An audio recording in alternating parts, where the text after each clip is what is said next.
Hey guys, welcome to the Search Bar.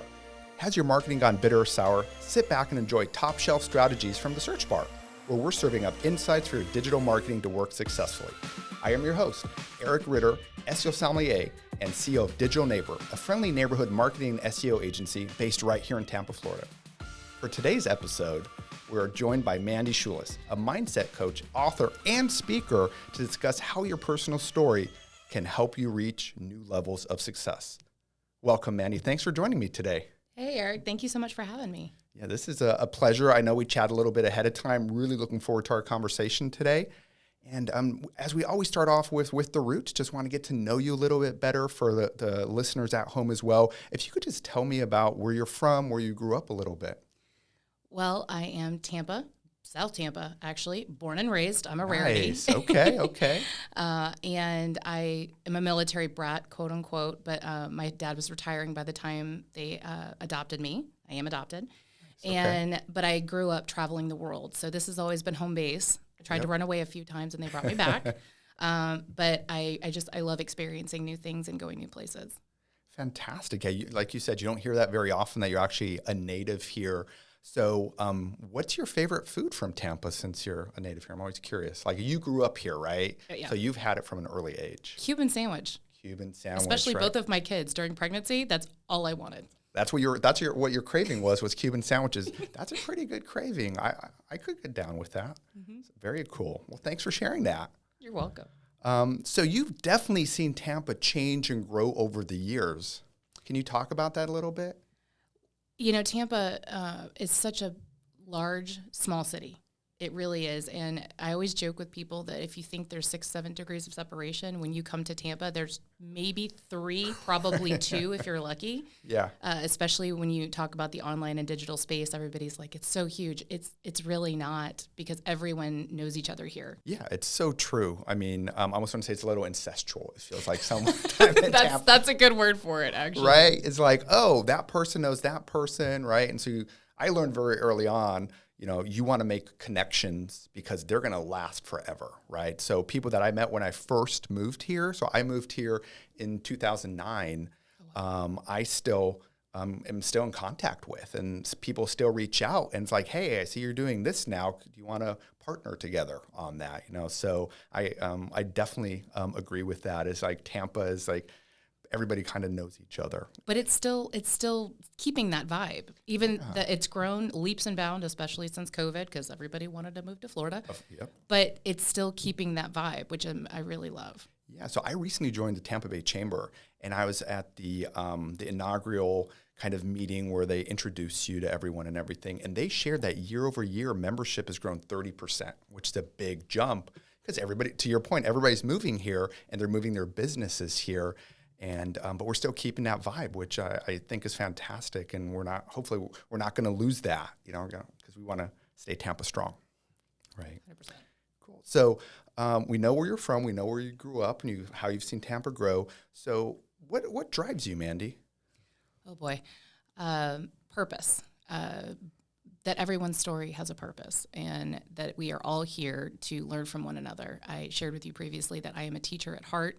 And I 100% believe I should have been a journalist potentially, because I love the stories behind people. That is definitely what drives me is purpose. Nice, very cool. So how did you become interested? Let's pivot a little bit to digital marketing, and how do you use storytelling to make your marketing efforts even better? Well, this whole journey started 2 years ago when I retired. I was a massage therapist for many, many years, and I have an MBA. I have all the fancy degrees. Mm-hmm. So when I couldn't do massage anymore, I was like, okay, I can do digital marketing. This is something I understand and know very, very well. So I got into doing SEO because it fascinated me. Yeah. So I was a neuromuscular therapist, which is all about patterns and figuring out the pain points, which SEO is a lot of that. For sure. But as I got into doing digital marketing and the social media and SEO, I kept hearing what people weren't saying, which is what their story was. And I'm sure you have this experience where people don't care what your product does. They care about how it can help and how you make them feel like doing business with you. And people just kept missing the mark on that. It's so true. I watched a video over the weekend, and I don't know who to credit this to, but the analogy I said is don't sell the drill, sell the hole, right? And that's so true. Is like people don't care, that you're selling a drill. They care what it can do. And so I think that really hits home. So thank you for sharing that. So let's move on to time to grow here on the search bar. And so just curious, Mandy, when and how did you transition from novice to expert in digital marketing? Because you mentioned it's something that interested you. By the way, what a cool kind of career that you've had, by the way, going from massage therapist with an MBA to digital marketing. So, how did that transition go from that, and then even from being a novice to being an expert at digital marketing? I'm not sure when I actually got comfortable with the term expert. It just kind of happened. My client started informing me I was an expert, especially a story expert, and I just rolled with it. I figure if they think I am, then I must be. But I would say it was when I realized what I had to sell worked, and I'd seen it work over and over and over again. Yeah, that's fantastic. So you're kind of building up those case studies, right? Exactly. And you're helping clients move the needle, right? Their investment in you's paying off. Exactly. That's fantastic. And so what did it take for you to grow in advance? Like, what did you do in order to deliver those items and kind of make your clients happy enough that they would call you an expert?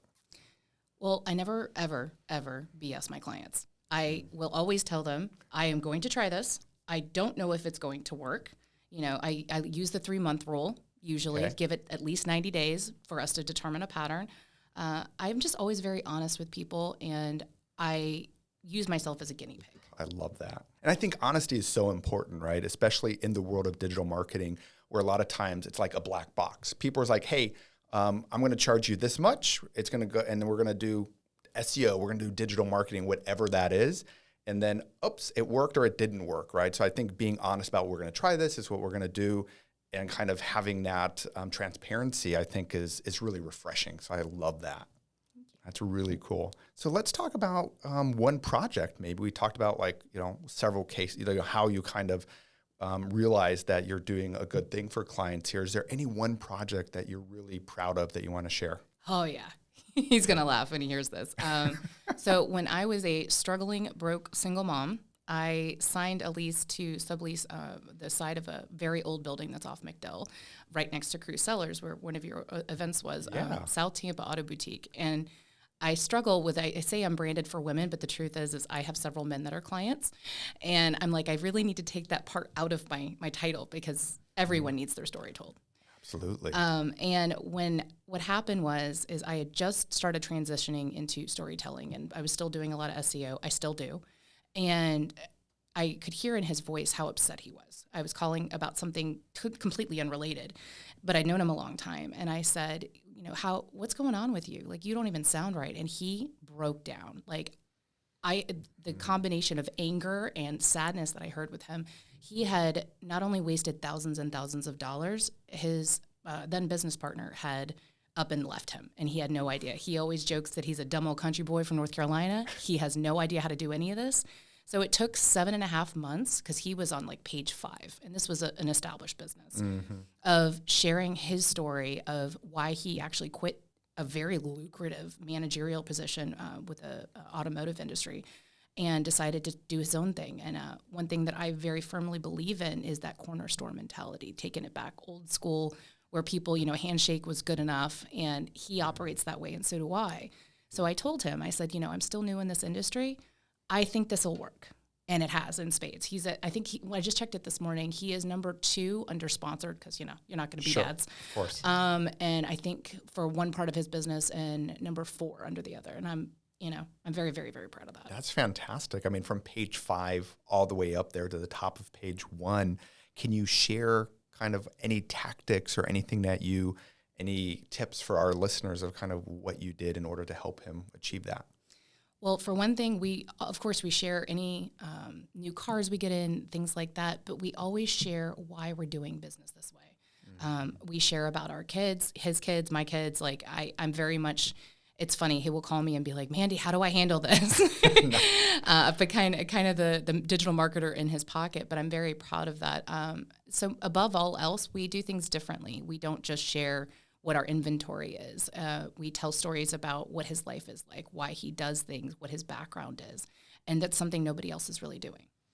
That's great to kind of have that differentiating factor, right? And a lot of times in SEO, that can be the way to go, right? And not even a lot of times, you're proven that it's a very viable strategy is, if you're doing it different than everyone else, right? Because you're going to be rewarded for that because you're standing out from the pack, you're making a difference there, or you're showing something that's different. And you're building that trust and authenticity, right? Because a lot of times, like for me personally, clients are like, hey, I'm this really established business, why am I not at the top of Google, right? Because it used to be so easy, you're walking through the mall, and you're like, oh, that store's been around forever, I trust them. But online, anybody can put up a website in 5 minutes and be at the top. So I think, like you said, kind of that mentality, kind of that old school mentality, transferring that online to the what you're doing is genius. Oh, I love that. So we're still talking about digital here. So let's talk about barrels of wisdom and probably my favorite question of the podcast. So I hope you're ready for it. I am. Okay. Let's do it. All right. So what is the last thing in your search bar and why did you search for that, Mandy?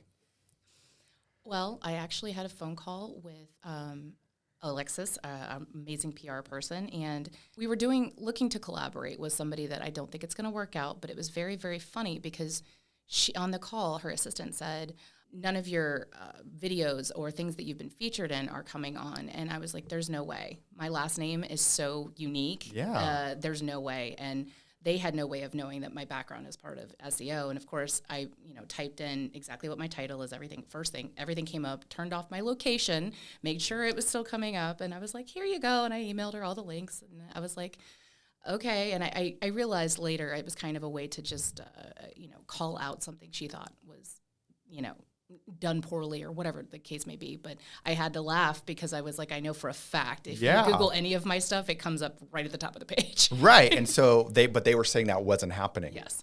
That's so strange. I think it was a way, it was, wizard behind the curtain. It was an organization that was approaching me to do business with them. And, there is that kill or be killed mentality in business. And they didn't know me well enough to know that does not work. Fantastic. Yeah. So it's almost like, which I've had happen to me, is a client's like, oh, I had someone did an audit of what you're doing, right? And look at all this stuff you're doing wrong. And I'm like, I can do an audit of myself and make myself look much worse than what they did here, right? Exactly. Because if I'm trying to sell something, of course I'm going to throw them under the bus, right? So it almost seems like that's what happened here. Exactly. Is where they're trying to make you look intentionally bad. So luckily you knew enough about SEO and search to correct that. Mm-hmm. Right. And exactly. Make sure. So that's fantastic. I love that. Like, yeah, because your name, if you search your name, everything's going to come up unless something is catastrophically wrong. Exactly. So that's so strange. Yeah. I had a good chuckle about it. Yeah, no, that's hilarious. Thank you for sharing that. All right. So let's talk about marketing and coaching, right? So that's what you're doing. They're becoming more and more intertwined now. So what are you doing for yourself? You kind of talked a little bit there, what you searched for yourself there, and your clients to stay on top of the trends in the business world. Because we all know things are always evolving. So what are you doing to make sure that you yourself and your clients are staying on top of any trends? Well, for one thing is I hesitate to really latch onto the algorithm or trends. And while I am aware we do have to things do happen, yeah. You have to stay on top of them. I think playing the long game is much, much smarter. And that's part of why I lean so hard into storytelling. And again, I'm very honest with my clients. This could take 6 months. It probably won't, but it could. Yeah. With the gentleman I shared with you about previously, it took 4 months. I took over in October. By February, he was on page 1. That's fantastic. That's really good. So I call that sustainable SEO or sustainable digital marketing, right? Because to your point, latching onto the algorithms, you're just chasing the next shiny object. Exactly. Right. So I always tell my clients, if an algorithm update happens, you should actually be doing better afterwards because you're getting rewarded for doing it the right way all along. Like, oh, Google wants your website to look good on mobile. It's like, well, you should have cared about mobile the whole time, right? Why were you ignoring mobile phones, right? Or they want to have credibility on the website. why weren't you talking about yourself to make yourself credible, to your point about storytelling, why you're doing things, right? So you're only going to get rewarded for that more and more. So I couldn't agree more. That's so true. So let's talk about books or resources. Is there anything you can recommend for our listeners? Well, from a mindset perspective, The Big Leap is one of my favorites. And I believe Gay Hendricks is the author. And it talks about being willing to do the really hard thing that you're avoiding, because that's where your zone of genius is. Okay. And I spent a long, long time believing that massage therapy was my zone of genius, and it was in so many ways at that time. But now with storytelling and digital marketing and helping people see the power behind their stories, that is like, it's almost addictive. I love that. That's so cool. So I've read a similar book called Eat That Frog, which I don't know who that's by, but it's like you want to, every day you want to do the thing you're trying to avoid first. And it's probably, for me personally, I know this is an interview about you, Mandy, but just to share real quick, is I love avoiding everything, right? So I get that. Reading the book that says do the hardest thing first to get out of the way was so eye-opening for me. That makes so much sense. Why didn't I just do that? And so to your point is your book recommendation, I definitely need to check that out as well, because to figure out kind of like what's missing, what am I missing out on? Or if you're listening at home, what are you missing out on as well? And I just can't wait to check. Is there any other books or resources? Oh gosh, I'm trying to remember the exact title, and it was one that I think we spoke about previously. Oh, yeah. But it was called "They Ask You Answer," and since we are talking about digital marketing, and they do have a certification and all, like everybody else does, right? But when I read the book, it made so much sense because, again, going back to teaching, if you are teaching your audience, you will have a cult-like following no matter what you do, especially if you are not, full of crap. If you know what you're talking about and you're willing to teach, and that's what it talks about is that SEO, that long game strategy of, if you are literally answering the questions that people are Googling, nobody's going to be like, please sell my pre-owned vehicle for top dollar. But no, it's get me the most cash for my used car. Right. So it's just, we get so lost in what the semantics are that we forget to be human. So true. I mean, again, we don't want to turn this into a whole SEO thing, but, on the SEO side is we so often get lost into what do the robots want? What do they versus the human, right? So we lose that human touch of kind of, what needs to be this many characters? Needs to have the keyword in there as many times. It's like sure, that can be a great foundation, but in order to really rise above this, you need to do things differently. You need to do things that stand out and right for the human, not for the algorithm there. So. Exactly. And that actually is part of how the mindset portion became part of my coaching title, is because people are scared to tell their stories. And they don't understand. They're like, who cares about who I am? And I was on the phone with a client prior to being here with you today, and I had to explain to her, I was like, people already think you're an expert. That's why you keep getting these questions. The more you lean into it, the better this is going to feel. But the more you fight it, the harder this is going to be. We're a lot of times our own worst enemy, right? And so I think that you're doing a fantastic thing of kind of coaching people around that to be successful. I think a lot of people need that. That's fantastic. Thank you. Let's move on to the perfect pour. I've heard from listeners, this is a lot of listeners' favorite section. So we're going to talk about, actually I haven't, but it sounded good, didn't it? So I was kind of stuffing the ballot there a little bit. After this, it's going to be everybody's favorite segment here once we hear your perfect pour. Oh my gosh. So okay. no pressure, right? So let's do it, okay? Okay. So we sent you a Mad Libs, aka fill in the blanks, story to help create a wine label, right? We got some wine here, which we're very good. We're not opening it until afterwards, just so everybody listening at home knows there are wine bottles here, but they've not been opened yet, right? Because Mandy's going to create a wine label for us, and I want to see what you came up with, right? Okay. So what we do is you're just going to read out kind of if you had to create a wine bottle with your own marketing blend, what would that look like? Mandy's sizzling story sauce. Ooh. Yes, I was thinking of hot sauce when I wrote this out, too. I was like, a little bitter, a little sweet. I love that. Best of both worlds there. It's a necessary thing if you want to stick out. Absolutely. I love it. So what are the two ingredients that you're using in your bottle? Storytelling and strategy. I get this question all the time of, are you a business coach? Are you a mindset coach? And I'm both. Because with the wrong mindset, your business, it may be successful, but it won't ever be successful as what you want. And with the wrong strategy, then you don't even know where you're going.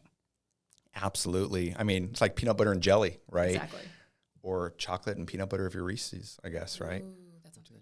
Sorry, you're you're talking about hot sauce. I guess I'm thinking about lunch here. Sorry, but I love the come back to storytelling and strategy, right?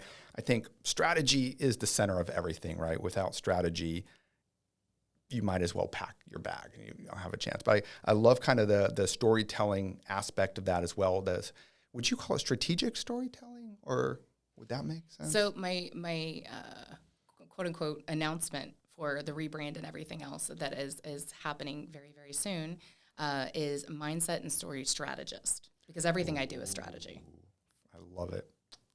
I just gave the chef's kiss for those listening at home and not watching the video here. So, I love that, Mandy. That's really cool. Thank you. So then let's talk about who this blend is best for. Entrepreneurs that are looking to build a legacy brand. So Apple doesn't, care if it's Apple because of Steve Jobs. Mm-hmm. And most recognizable brands are not recognizable because of even innovation. It's the person that created it. I love that. So I'm just going to ask a question here, Yeah, little go off ahead. topic. So what do you think of Elon Musk? Do you think he's creating a good legacy for himself or not? Because when you said Steve Jobs, everybody thinks positive, right? Mm-hmm. But I wonder if it could go like the opposite way, like what Elon's doing there. I'm just curious. Well, as with any expert, there is a danger of getting too big for your britches. And going Yep. back to the teaching and whatnot, is my father, who passed away in 2020, taught me something, and he always told me that the day you think you know everything is the day you should give up. That's a very smart man. I love that. That's so true. Yeah. Sorry, I kind of threw you a curveball there. I was just kind of curious, when you mentioned Steve Jobs there, because, creating that cult-like brand following, I think is genius, right? And so we're talking about doing that even at a smaller scale, right? Because obviously Apple's probably the most valuable company in the world at this point, right? But it sounds like you could also do that as an entrepreneur just starting out, right? Could you talk about that a little bit? Oh, 100%. So the interesting thing is I am always a student. And when I tell people that I was a massage therapist for 16 years, but I have a master's in business and my tracks were sustainability and marketing, people go, huh? But it was because I wanted to understand why my business was successful. Yeah. And I also wanted to be able to have a repeatable strategy. So I guess I am a little woo. So whether you think it was like my ESP or whatever, I knew I couldn't do massage therapy forever, but I knew that in business, most things are transferable. So I wanted to understand what that would be. And people don't really look at business that way. They're always chasing the shiny object, as you put. Yep. But the truth of the matter is almost everyone that I serve, all of my clients, are trying to solve the problems that they themselves had. Right. And they forget that. So true. Yeah. I love that. Yeah. So I listen to a lot of other podcasts, not that we want to promote them here, but I really like How I Built This. I don't know if you've listened to that with Guy Raz. And to your point, that is a lot of times the story of, how businesses start. It's like I needed a better energy bar. There was nothing on the shelf. Or I wanted a better dessert treat that's healthier for me, and so I'm solving that problem and building a great business, So that's such a good point, is to have people kind of remember that bit more. That's actually how I became a story coach, quote unquote, story coach, is I kept coming back to people who were talking about keywords, and not to make it all about SEO, but I just wanted to shake them a little bit and be like, you're missing what is yours, what is 100% yours. You're just putting it up on the shelf like it doesn't matter, when that is what's going to unlock everything for you. Like I said, what you're doing is such a fantastic thing there, Mandy. And we're getting towards the end here, so I'm just curious, do you have any final tips or tricks or anything you want to share with our listeners? Telling your story can be scary, but if you are like me and love strategy and love looking at what the end game is, if you look at your story like building blocks, so you don't have to tell all of it. I have a kind of crazy story, but I don't tell all of it all the time. And it's yours. So it's kind of like digging for gold. And when you start thinking about it that way, it's not quite so scary. I love it. Mandy, thank you so much for being on here on The Search Bar. Really enjoyed our conversation. And cheers, everyone at home. Thank you for joining us here at the Search Bar. You can connect with Mandy and me on LinkedIn. Follow Mandy everywhere online. She puts up great content, great videos. So make sure you find Mandy Schulis online. We'll also put all the links in the show notes for everyone in there, so you can find those. So you can directly under the episode and in the episode description. And of course, if you have any SEO or digital marketing questions, feel free to reach out to me directly on LinkedIn. As the CEO of Digital Neighbor, the SEO agency, you can probably tell I love talking about this topic. We hope Mandy and I filled your glass with digital wisdom, and we're looking forward to seeing you on the next episode of the Search Bar. Thank you.